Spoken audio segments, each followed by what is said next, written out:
Tech Kanto，你以為用咗 AI 就會做嘢快啲？成啊！有專家出嚟話 AI 未必真係令我哋嘅工作流程變快，反而因為要學點樣用，要點樣配合，搞到成件事更加複雜。所以話科技唔一定省時，有時仲會添煩添亂。哇！我以為請咗 AI 做助手就唔使 OT 㗎，原來仲可能搞到自己仲忙，真係大跌眼鏡。原生應用嘅新理念，竟然係直到你需要文字為止。有開發者提出咗一個新諗法，應用程式由頭到尾都係原生設計，但直到你真係需要處理文字內容為止。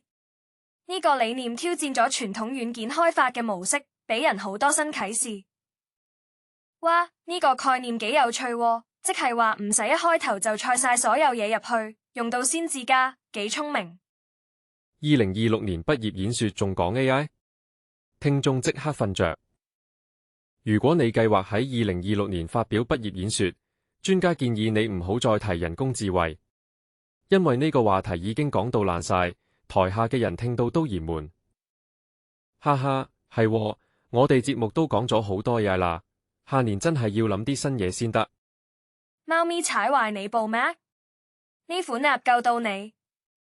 養貓嘅人一定試過，貓咪成日踩上鍵盤，搞到成部電腦亂晒龍。而家有款新嘅 Mac 應用程式，會幫你鎖定鍵盤，防止你嘅貓咪喺上面踩嚟踩去造成混亂。哇！呢個 App 簡直係貓奴救星。我家隻貓成日坐喺我部 MacBook 上面，搞到我 send 咗好多奇怪訊息俾人。2026年 BBQ 迷必睇，6款最佳燒烤爐大比拼。哇！我都想買個煙燻爐喺屋企後花園慢慢煙燻豬扒，真係諗起都開心。欠債唔使驚，免費工具幫你還清債務。如果你搞到一屁股債，唔使太擔心。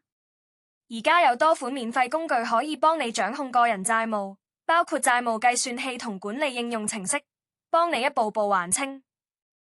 哇！呢啲工具真係好實用，尤其而家咁多人有卡數要還，有免費工具幫手真係唔錯。